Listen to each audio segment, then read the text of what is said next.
Untuk selanjutnya, karena masih sesi berikutnya, kami persilahkan barangkali untuk Pak Erik menyampaikan materinya, bagaimana yang akan dikembangkan setelah asesmen tadi Dokter sudah dikemukakan dan kita sudah punya gambaran. Nah, untuk selanjutnya langkah apa yang akan kita lakukan dari asesmen tersebut? Silakan Pak Erik. Baik, terima kasih atas waktunya. Selamat pagi, Assalamualaikum warahmatullahi wabarakatuh. Sebelum kita mulai pada season yang sekarang saya pimpin ini ataupun materi yang akan disampaikan, mungkin ini dulu ikuti instruksi saya untuk penyegaran. Bisa tangannya diangkat Bapak Ibu. Nah, kemudian kita lepas dulu. Kemudian pegang telinga. Nah, kita berusaha untuk di message. Nah, angkat lagi dan pegang dagu.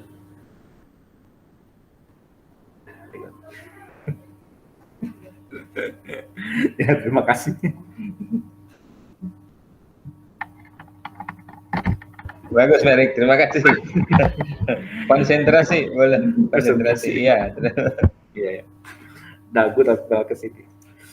Ya, silakan lanjut, Erik. Ini sekarang terkait dengan asesmen formatif, di mana di dalam proses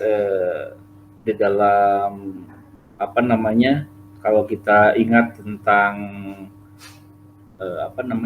assessment for learning, ini menjadi salah satu hal yang sangat bersinggungan, pengertiannya hampir sama, di mana proses assessment itu dinamis, tidak hanya sekedar di proses awal, tapi di dalam proses awal, tapi juga di proses pertengahan, artinya di proses pembelajaran.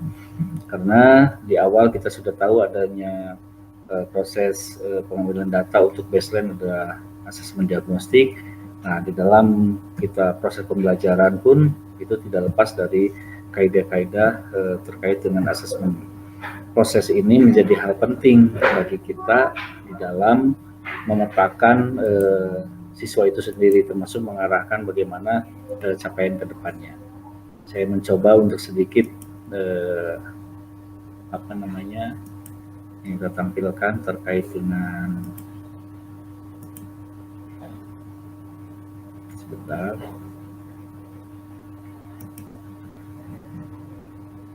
Nah, ini barangkali ya, kita di asesmen formatif, bagaimana ini menjadi salah satu hal yang penting bagi kita sebagai guru di dalam memahami populasi, tidak hanya di awal, tapi juga di prosesnya. Nah, seperti diketahui bahwa pengertian asesmen formatif itu adalah sebuah penilaian formatif sebagai tugas yang dikerjakan oleh peserta didik selama proses pembelajaran, agar peserta didik memperoleh umpan balik dari pendidik secara berkala dan berkelanjutan untuk memperbaiki capaian belajarnya.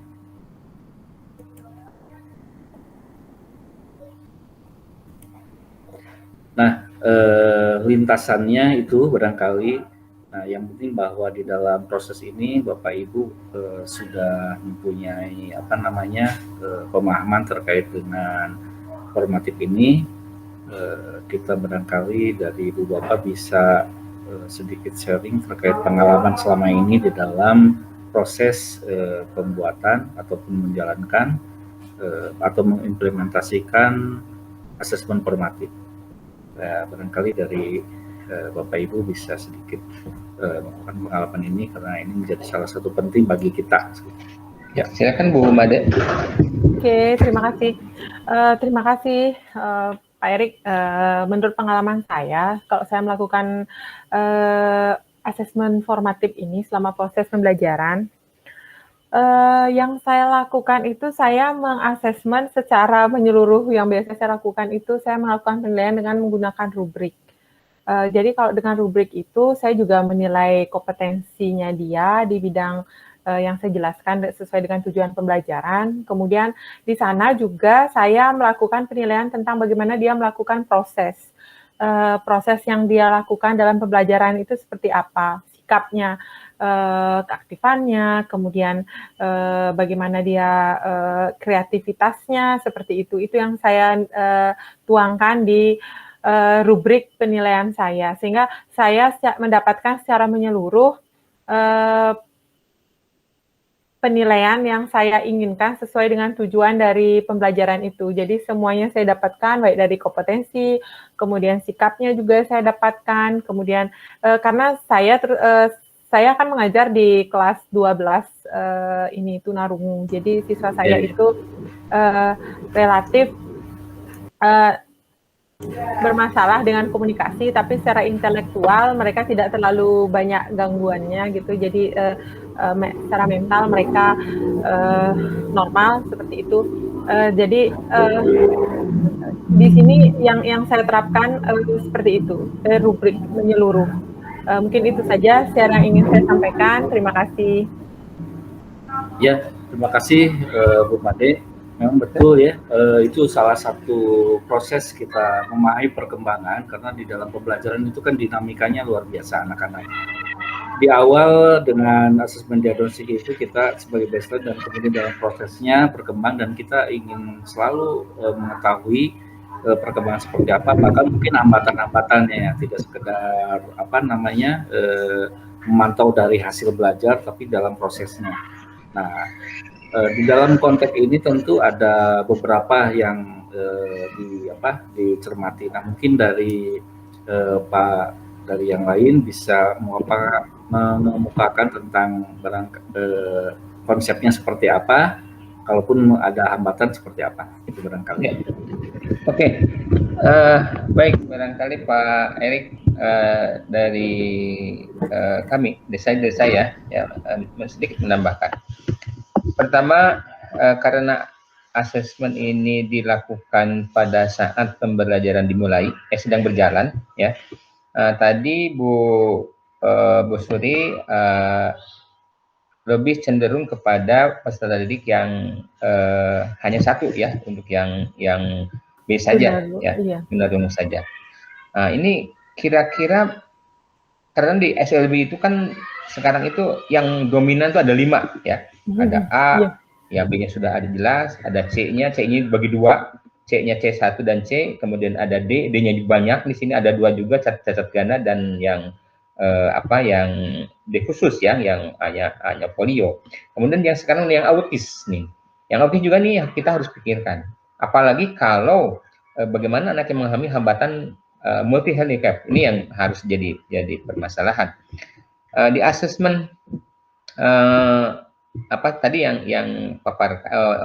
Ibu paparkan atau dengan Bapak paparkan juga, ini yang menjadi catatan saya ini karena di SLB itu sangat beragam, dan beragam jenis kecacatannya, beragam kemampuannya ini ya. Nah, dalam proses pembelajaran ini betul-betul seorang guru itu harus betul-betul pandai mengolah ya, karena dalam satu kelas ya, kalau ibu misalkan hanya menangani B saja, tetapi satu orang guru akan menangani 3 peserta didik, ada yang A-nya mungkin, atau yang B-nya, atau yang D-nya, atau mungkin B-nya sama B-nya, tapi tingkat kemampuannya berbeda. Nah, ini yang juga menjadikan harus dipikirkan. Apalagi kalau saya menghadapi anak yang, pengalaman saya di lapangan adalah saya menghadapi anak yang double handicap, Bu. Saya mengajar di SLB cacat ganda, ya. Kurang lebih 18 tahun di sana, Bu, ya. Dari anak yang tidak bisa apa-apa sampai kepada anak yang harus bisa berjalan. Nah, bagaimana mengasesmen untuk anak yang tidak bisa apa-apa ini supaya mereka juga, karena kan tetap harus dikembangkan gitu, Bu. Harus diangkat motivasi ya. Kan tidak bisa berupa rubrik atau tidak berupa itu kan, itu mungkin hanya kedipan mata saja, atau mungkin hanya geleng-geleng kepala ya. Itu kan merupakan asesmen juga dari pengamatan kan ya, jadi tidak bisa apalagi kalau ibu kan posisinya ke anak yang lebih cenderung negatifnya kecil gitu ya. Tapi kalau saya kan negatifnya minnya banyak gitu Bu, karena saya terus terang mengalami hambatan dalam cara mengajar atau mengasesmen dalam sumatif ini dalam yang pembelajaran itu, karena bervariasinya itu Bu ya. Satu anak itu kadang-kadang ada dua hambatan atau 3 hambatan atau kadang-kadang 4. Ya dia tidak bisa jalan, ya tidak bisa melihat, CP-nya ini yang sangat berat. Cerebral palsy ini yang dia tidak motor. Tadi dikatakan oleh Pak Erik, bagaimana anak bisa menulis?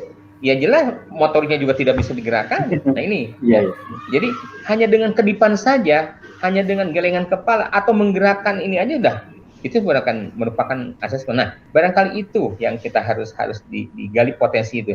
Hanya seorang guru di sini harus punya catatan kecil bahwa kemampuan si A ini adalah ini, kemampuan si B adalah ini. Walaupun hanya bisa menggangguan kepala pada hari ini menggangguan kepala, besok mungkin sudah menggerakkan tangan gitu, seperti itu. Ya, itu hal-hal yang unik di SLB cacat ganda yang saya geluti itu betul-betul menggali potensi anak itu harus bagaimana. Nah, inilah pentingnya seorang guru berinovasi, mencari solusi supaya anak yang tadinya tidak bisa duduk, itu saja dulu. Ya, itu. Yang kedua, setelah bisa duduk, bagaimana duduknya? Apakah duduknya dengan sikap bersila atau dengan bagaimana? Itu juga. Nah, tahapan-tahapan itu menjadikan suatu tahapan asesmen bagi saya, bagaimana anak itu bisa mengalahkan sesuatu tanpa tanpa paksaan gitu ya Bu ya. Karena memang yang cacat ganda itu progresnya panjang gitu, tidak bisa langsung gitu ya. Apalagi untuk bisa menulis, kalau tadi dikatakan Bu Made rubrik, kalau saya tidak rubrik, hanya mungkin observasi saja selama itu yang dilakukan.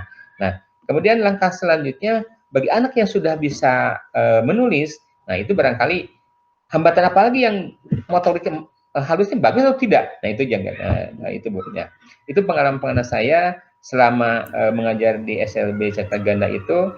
Dari asesmen diagnostiknya seperti ini tadi, karena kemampuannya tidak apa-apa, lanjut sudah bisa belajarnya juga dengan sekemampuan dianya, dengan pola yang bagaimana seorang guru untuk bisa mengembangkan potensi anak yang multi handicap ini. Itu barangkali Bu tambahannya saya. Terima kasih. Ya. Tentu di dalam proses ini tadi sudah betul apa tahapan-tahapannya dari Pak Asep tentang juga untuk memetakan kendala-kendala, dan di Bu Made terkait dengan bagaimana memproses sebuah pembelajaran dan ingin melihat perkembangannya dengan membuat rubrik. Dan memang di dalam perjalanan itu kan ada hal-hal yang kita pantau gitu ya, sebagai bentuk kajian dari sebuah penilaian yang ingin dikembangkan. Sesuatu yang terjadi ketika di lapangan, misalnya kalau saya itu ada anak yang sudah ada proses di 2 jilid perhitungan operasi hitung, misalnya 18 ditambah 4. Nah, ketika dia mengerjakan karena 2 digit, dia menggunakan modelnya ataupun pendekatan dengan skema ke bawah gitu. Jadi 18 ditambah 4. Tapi kemudian dia menjawabnya 8 tambah 4 itu kan 13. Dia tulis 13. Kemudian 1 turunkan. Jadi kalau dilihat menjadi 113 gitu ya. Nah, ini kan jadi pertanyaan, kalau kita hanya pengukuran di measurement udah dia tidak menguasai. Tapi kalau dari sisi assessment itu mengapa jadi dia seperti itu? Apa memang tidak paham, atau mungkin tidak pahamnya bukan dari konsepnya tapi lebih pada operasi hitungnya yang konsep penjumlahannya yang mungkin dia belum paham gitu. Nah, barangkali tinjauan guru itu sampai ke sana gitu. Itu sesuatu yang akhirnya dalam proses mengasesmen formatif itu menjadi salah satu bagian gitu menurut saya, sehingga itu yang harus diintervensi. Ternyata ketika pas anak itu dikasih tahu begini caranya, diulangi lagi, ternyata dia bisa mengerjakannya. Jadi banyak dalam proses-proses yang kemudian kita sendiri secara informal membuat asesmen berdasar pengamatan. Ada juga di dalam proses pembelajaran pun kita perlu menggunakan instrumen ataupun tool asesmen juga terkait dengan perkembangannya. Mungkin tadi bisa dibuat rubrik, dibuat juga observasi kajian. Tapi observasi kan harus ada dasarnya dari mana, terkait dengan persoalan apa. Biasanya dari hambatan-hambatan yang tadi terkait dengan motoriknya, dari sisi bahasanya yang kita kembangkan, yang sudah dicapai dari rumusan awal tentang asesmen asesmen diagnostik, kerja intervensi dan hasilnya gimana. Nah, itu mungkin formatif seperti itu. Nah, barangkali Bu Made di dalam proses ini ada hal yang di luar kebiasaan yang dilakukan, padahal itu sebetulnya dalam konteks mengasesmen formatif. Nah, barangkali ada pengalaman berikutnya yang akhirnya kami ini menjadi sebuah pengetahuan dan akhirnya bisa menjadi kaya akan apa itu sesungguhnya asesmen formatif ya. Kali ada tambahan dari Bu Made ataupun Pak Asep terkait dengan implementasi itu. Mungkin saya Pak sedikit. Bu Made, terima kasih, silakan. Oke. Kalau ini Pak, saya masih bingung tentang asesmen formatif ini, yang kita ini kita fokus ke perkembangannya saja atau kepada kompetensinya saja gitu, atau kita secara menyeluruh gitu Pak. Kalau yang saya lakukan biasanya sih menyeluruh, perkembangan juga saya lihat, nanti progresnya seperti apa, nanti kita lanjutkan seperti apa. Sebenarnya fokusnya itu seperti apa Pak? Ya, saya coba ini ya, lingkup dari formatif ini. Asesmen formatif ada yang sifatnya tertulis maupun tidak tertulis. Saya coba saja. Saya lihatkan lagi. Bayangkan lagi.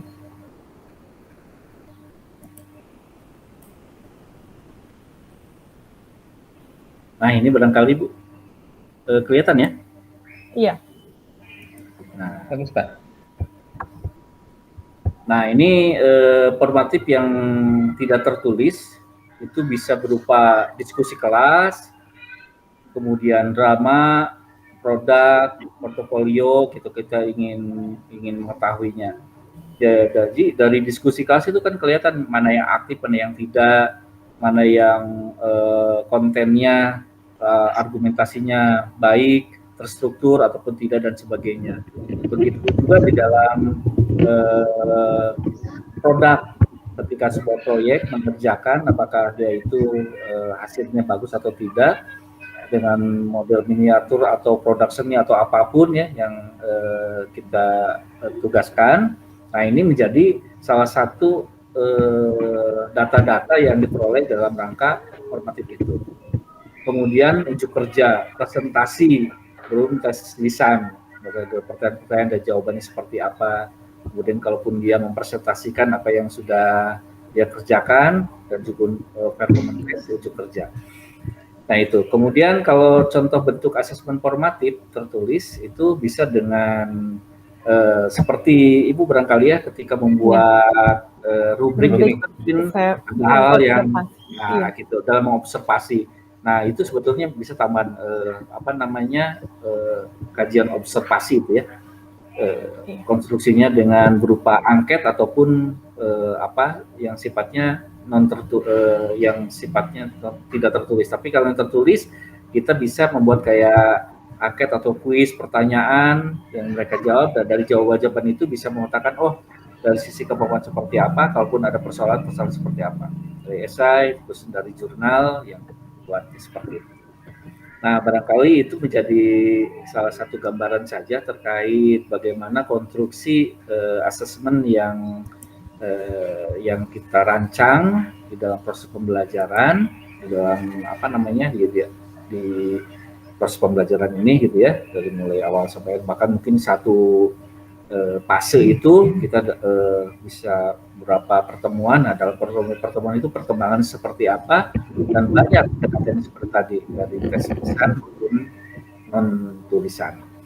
Ya barangkali itu. Nah dari apa yang dari pengalaman yang terjadi di dalam proses yang selama ini, barangkali Bapak Ibu bisa sedikit menyimpulkan dari uraian tadi, kemudian setidaknya share pengalaman dan catatan-catatan yang penting agar kita bisa perhatikan. Barangkali ada yang disimpulkan ataupun menjadi poin-poin penting di dalam mengkonstruksi asesmen formatif ini. Gimana Ibu barangkali?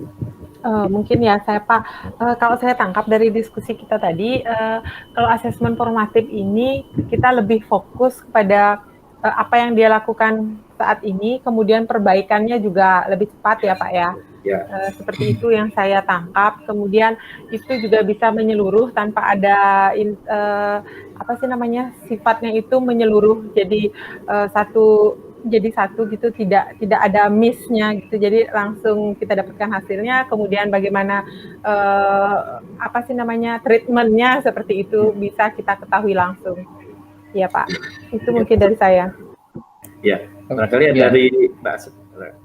Baik, barangkali ya apa yang dikatakan Ibu Made memang sudah mencakup ya Pak Erik. Jadi memang di asesmen pada proses pembelajaran itu adalah merupakan perkembangan ya, yang mana nanti akan membuahkan hasil ya, hasilnya seperti apa gitu. Dan memang ini perlu catatan-catatan ya, yang mungkin kita harus, inilah pentingnya seorang guru harus mempunyai catatan kecil bagi perkembangan anak, karena tadi dalam satu kelas itu memang sangat-sangat beragam. Jadi catatan kecil ini menjadikan bahan kepada guru sebagai catatan, karena kalau hanya di istilahnya ngawang-ngawang itu kan tidak mungkin. Kenapa? Betul. Di proses penilaian di tengah-tengah ini sedang berjalan, ini merupakan kunci ya sebagai bahan untuk tindakan selanjutnya. Barangkali itu dari saya, Bu. Terima kasih ya Pak Erik sudah menyampaikannya. Tapi barangkali di akhir ini ada sebuah kisah nyata yang barangkali ini menjadi salah satu pemikiran kita. Mungkin tidak hanya terkait dengan akademik, tapi di konteks itu menjadi salah satu pendekatan menurut saya itu adalah asesmen formatif. Nah, sehingga ada treatment guru yang kemudian bisa mengangkat anak tersebut. Saya mencontohkan dari cerita itu ada wali kelas 5 gitu ya. Nah, itu ada anak yang dia tahu dari semester 1 itu persoalannya hadir suka kesiangan, pakaiannya lusuh, dan tidak termotivasi belajar, dan prestasinya juga jelas turun dan sebagainya. Dan ketika pas mau setengah semester itu atau semester itu mau masuk kepada penilaian, ini kemungkinan anak sangat nggak bagus sekali gitu perkembangannya, sehingga ibu guru ini ingin mencoba melihat kenapa, ada persoalan apa gitu. Nah, kemudian terpicu sebagai triggernya itu, lihat suatu saat ketika anak tersebut lagi istirahat, itu dia mengambil sisa makanan di tong sampah gitu, sambil nyumput-nyumput gitunya, bersembunyi dan kemudian makan. Nah, akhirnya lebih dalam lah wali kelas tersebut untuk melihat sepertinya sejauh mana. Kemudian dia melihat rapotnya, dan ketika rapot kelas 1, kelas 2 itu ternyata dia ranking 1 gitu, prestasi sekali. Tapi ternyata di akhir mau naik kelas 3 ada catatan di bawahnya bahwa anak tersebut berduka karena bapaknya meninggal. Dan kalau di kelas 3 sudah sedikit agak menurun, dan di semester ataupun mau naik kelas 4 itu kemudian ibunya sakit, di situ ada tertulis, dan kemudian meninggal. Nah, sehingga otomatis di kelas 3, kelas 4 ya diasuh oleh saudaranya, dan disitulah mulai nampak. Nah, dari data-data yang ada itu kemudian guru wali kelas itu mengintervensi dan memberikan bantuan dan ada apa namanya ya sangat perhatian sampai persoalan-persoalannya mulai sedikit diselesaikan, termasuk apa namanya pembelajaran yang tertinggal, ada tambahan dan sebagainya. Nah, singkat cerita, dia itu lulus atau naik ke kelas 6, dia tidak megang lagi. 1 tahun kemudian dia apa namanya selesai lulus dan tidak tahu perkembangannya. Tiba-tiba 6 tahun kemudian ada apa namanya ada surat ke guru tersebut, wali kelas itu, dari anak yang sekian tahun 6 tahun tidak ada kabar. Ternyata dia masih tahu bahwa alhamdulillah berkat bimbingan ibu dan sebagainya saya sekarang diterima di Fakultas Kedokteran. Nah, gitu ya. Nah, sekian tahun kemudian tidak ada kabar lagi, 8 tahun, dan akhirnya ngasih tahu bahwa ke wali kelasnya bahwa dia sudah lulus dan sekarang sudah bekerja dan ingin menikah, dan meminta apa namanya wali kelas itu yang ibu itu untuk dijadikan sebagai orang tua untuk di pelaminannya itu. Suatu kisah yang luar biasa yang dilakukan oleh seorang guru di dalam proses yang mungkin menurut kita adalah yang kita tahu bahwa ini mungkin asesmen formatif itu tidak hanya sekedar terkait dengan data-data akademik, tapi hal-hal seperti itu yang intinya bisa membantu persoalan-persoalan yang menjadi hambatan untuk perkembangannya. Ya, itu saja barangkali di season ini. Saya kembalikan kepada pembawa acara untuk mengakhiri dan mengalihkan kepada season berikutnya. Terima kasih. Assalamualaikum warahmatullahi wabarakatuh. Waalaikumsalam warahmatullahi wabarakatuh.